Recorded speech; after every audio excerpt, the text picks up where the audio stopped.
guys, we are back again. You're watching this meme that we made for you.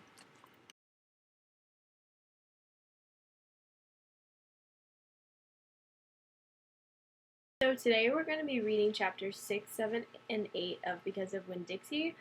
We've read 1 through 5 already, and so the last part that we just read in chapter 5, we know that Opal is talking about how she's lonely even with Winn-Dixie, and Winn-Dixie gets lonely too because he creates chaos whenever Opal and the preacher leave him alone. And so also Winn-Dixie just caught the mouse, chasing the mouse throughout the church. So that's where we left off, but now we're going to be starting with chapter 6.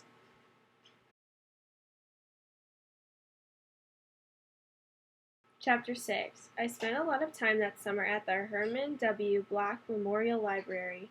The Herman W. Black Memorial Library sounds like it would be a big fancy place, but it's not. It's just a little old house full of books, and Miss Franny Black is in charge of them all.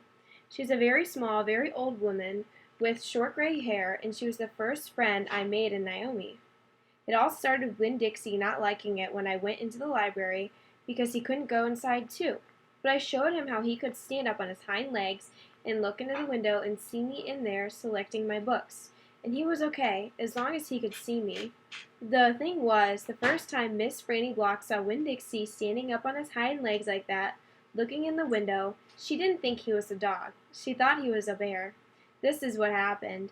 I was picking out my books and kind of humming to myself, and all of a sudden there was this loud and scary scream. I went running up to the front of the library, and there was Miss Franny Block sitting on the floor behind her desk. "Miss Franny," I said, "are you all right?" "A bear," she said. "A bear?" I asked. "He has come back," she said. "He has?" I asked. "Where is he?" "Out there," she said, and raised a finger and pointed at Winn-Dixie standing up on his hind legs, looking in the window for me. "Miss Franny Block," I said, "that's not a bear. That's a dog. That's my dog, Winn-Dixie." "Are you positive?" she said. "Yes, ma'am," I told her. "I'm positive. He's my dog. I would know him anywhere." Miss Franny sat there trembling and shaking. "Come on," I said, "let me help you up." "It's okay." I stuck out my hand and Miss Franny took hold of it, and I pulled her up off the floor. She didn't weigh hardly anything at all. Once she was standing on her feet, she started acting all embarrassed, saying how I must think she was a silly old lady mistaking a dog for a bear, but that she had a bad experience with a bear coming into the Herman W. Block Memorial Library a long time ago, and she never had quite gotten over it. "When did that happen?" I asked her. "Well," said Miss Franny, "it is a very long story." "That's okay," I told her. "I am like my mama in that I like to be told stories. Before you start telling it, can Winn-Dixie come in and listen too? He gets lonely without me." "Well, I don't know," said Miss Franny. "Dogs are not allowed in the Herman W. Black Memorial Library." "He'll be good," I told her. "He's a dog who goes to church." Before she could say yes or no, I went outside and got Winn-Dixie, and he came in and lay down with a humph and a sigh right at Miss Franny's feet. She looked down at him and said, "He most certainly is a large dog." "Yes, ma'am," I told her. "He has a large heart, too." "Well," Miss Franny said. She bent over and gave Winn-Dixie a pat on the head, and Winn-Dixie wagged his tail back and forth and snuffled his nose on her little old lady feet. "Let me get a chair and sit down so I can tell this story properly." All right, pause and think. That's the end of chapter 6. Where did this chapter take place? Think about it for a second. Say it out loud. The library, right? Winn-Dixie made her first friend, Miss Franny, who's a librarian at the Herman W. Block Memorial Library.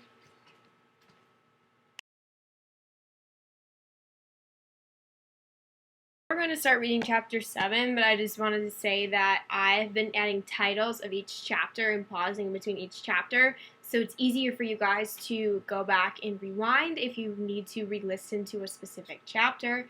If you want to rewatch the whole thing too and re-listen to the reading again, that's great. That can help you guys with the Google Forms questions, but this will help it break it up if you guys had some specific chapters that you've been wanting to re-listen to.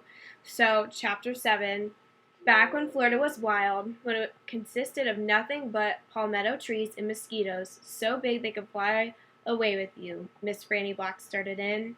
And I was just a little girl with no bigger than you. My father, Herman W. Black, told me that I could have anything I wanted for my birthday. Anything at all. Miss Franny looked around the library. She leaned in close to me. I don't want to appear prideful, she said, but my daddy was a very rich man. A very rich man.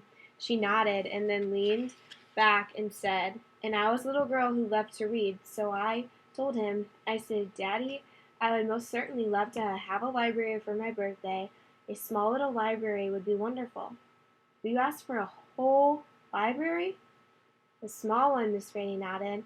I wanted a little house full of nothing but books, and I wanted to share them too. And I got my wish.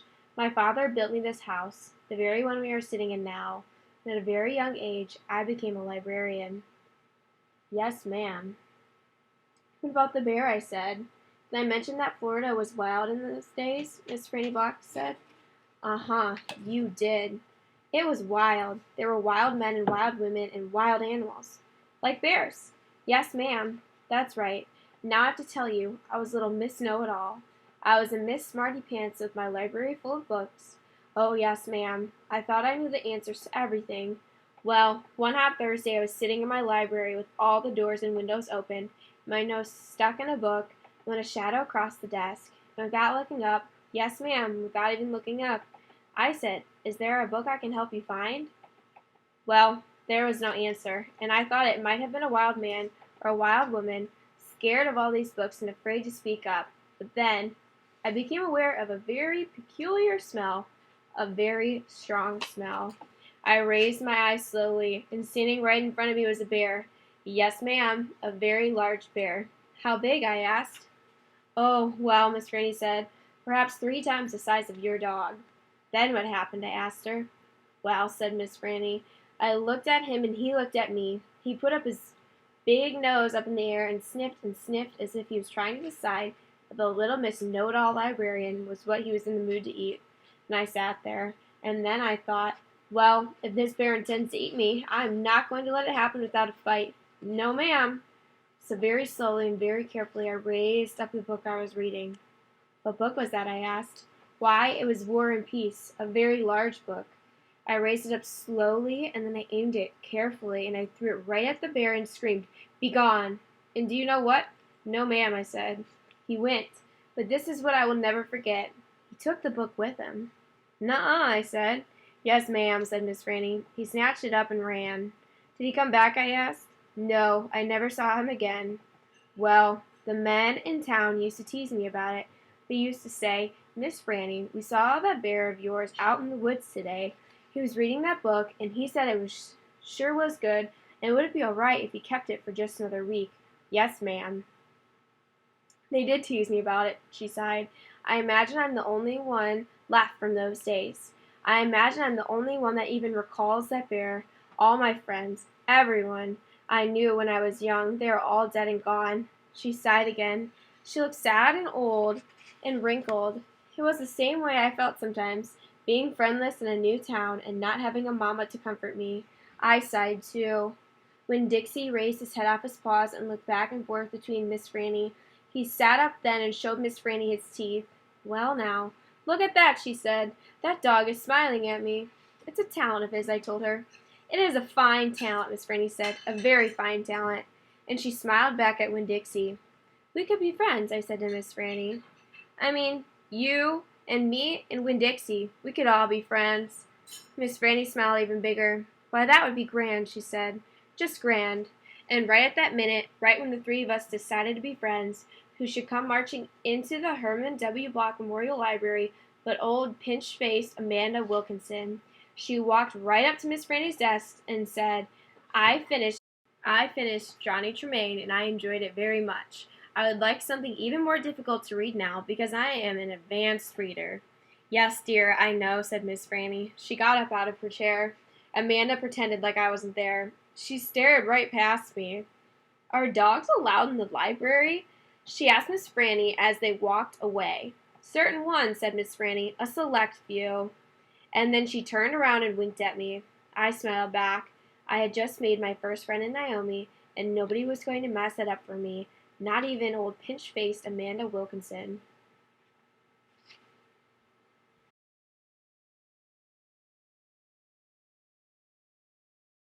Now we're going to be reading chapter 8, which is the last chapter we're going to be reading today.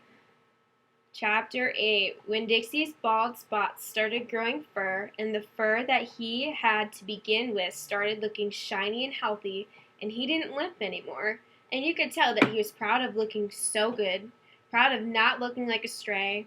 I thought what he needed most was a collar and a leash, so I went to Gertrude's Pets, where there were fish and snakes and mice and lizards and gerbils and pet supplies, and I found a real handsome red leather collar with a matching leash. Winn-Dixie was not allowed to come inside the store. There was a big sign on the door that said, "No dogs allowed." So I held the collar and the leash up to the window, and Winn-Dixie, who was standing on the other side of the window, pulled up his lip and showed me his teeth and sneezed and wagged his tail, something furious, so I knew he absolutely loved that leash and collar in combination. But it was very expensive. I decided to explain my situation to the man behind the counter. I said, "I don't get a big enough allowance to afford something this fancy, but I love this collar and leash, and so does my dog, and I was thinking that maybe you could help. You could set me up on an installment plan." "Installment plan?" said the man. "Gertrude!" somebody screamed in a real irritating voice. I looked around. It was a parrot. She was sitting on top of one of the fish tanks, looking right at me. "An installment plan," I said, ignoring the parrot. "You know, where I promise to give you my allowance every week, and you give me the leash and the collar now." "I don't think I can do that," said the man. He shook his head. "No, the owner, she wouldn't like that." He looked down at the counter. He wouldn't look at me. He had thick black hair, and it was slicked back like Elvis Presley's. He had a name on a tag that said Otis. "Or I could work for you," I said. "I could come in and sweep the floors and dust the shelves and take out the trash. I could do that." I looked around Gertrude's Pets. There was sand and sunflower seed shells and big dust bunnies all over the floor. I could tell that it needed to be swept. Said Otis. He looked down at the counter some more. "Gertrude!" The parrot screamed again. "I'm real trustworthy," I said. "I'm new in town, but my daddy is a preacher. He's the preacher at the Open Arms Baptist Church of Naomi, so I'm real honest. But the only thing is, Winn-Dixie, my dog, he would have to come inside with me, because if we get separated for too long, he starts to howl something terrible." "Gertrude doesn't like dogs," said Otis. "Is she the owner?" I asked. No. He finally looked up. He pointed at the fish tank. "That Gertrude, the parrot. I named her after the owner." "Gertrude's a pretty bird," screamed Gertrude. "She might like Winn-Dixie," I told Otis. "Almost everybody does. Maybe he could come inside and meet her, and if the two of them get along, then could I have the job?" "Maybe," Otis mumbled. He looked down at the counter again. So I went and opened the door, and Winn-Dixie came trotting on inside the store. "Dog!" screamed Gertrude. "I know it," Otis told her. And then Gertrude got real quiet. She sat on top of the fish tank and cocked her head from one side to the other, looking at Winn-Dixie. And Winn-Dixie stood and stared back at her. He didn't hardly move. He didn't wag his tail. He didn't smile. He didn't sneeze. He just stared at Gertrude, and she stared at him.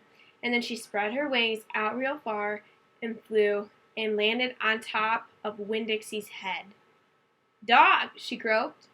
Winn-Dixie wagged his tail just a little tiny bit, and Otis said, "You can start on Monday." "Thank you," I told him. "You won't be sorry." On the way out of Gertrude's Pets, I said to Winn-Dixie, "You are better at making friends than anybody I have ever known. I bet if my mama knew you, she would think you were the best dog ever." Winn-Dixie was smiling up at me, and I was smiling down at him, and so neither one of us was looking where we were going, and we almost bumped right into Sweetie Pie Thomas. She was standing there, sucking on the knuckle of her third finger, staring in the window of Gertrude's Pets. She took her finger out of her mouth and looked at me. Her eyes were all big and round. "Was that bird sitting on that dog's head?" she asked. She had her hair tied up in a ponytail with a pink ribbon. But it wasn't much of a ponytail. It was mostly ribbon and a few strands of hair. "Yes," I told her. "I seen it," she said. She nodded her head and put her knuckle back in her mouth. Then she took it out again real quick. I seen that dog in church, too. He was catching a mouse. I want a dog just like it, but my mama won't let me get no dog. She says if I'm real good, I might get to buy me a goldfish or one of them gerbils. That's what she says. Can I pet your dog? Sure, I told her. Sweetie Pie stroked Winn-Dixie's head so long and serious that his eyes drooped half closed and drool came out the side of his mouth. I'm going to be 6 years old in September. I got to stop sucking on my knuckle once I'm 6, said Sweetie Pie. I'm having a party. Do you want to come to my party? The theme is pink. Sure, I told her. Can this dog come, she asked. You bet, I told her. And all of a sudden, I felt happy. I had a dog. I had a job. I had Miss Franny Black for a friend, and I had my first invitation to a party in Naomi. It didn't matter that it came from a 5-year-old and the party wasn't until September. I didn't feel so lonely anymore. So that concludes Chapter 8. There is going to be another Google Forms with questions for you guys on these 3 chapters, so be looking out for that. I'm also going to have one of the questions be if you guys have any questions about the book, any comments you want to say about the book. I'm going to leave a question for that just for your guys' responses, some things you guys are thinking. So if you guys have questions, I will be able to help you more with that. But feel free to leave a question if you guys have it. But that concludes today.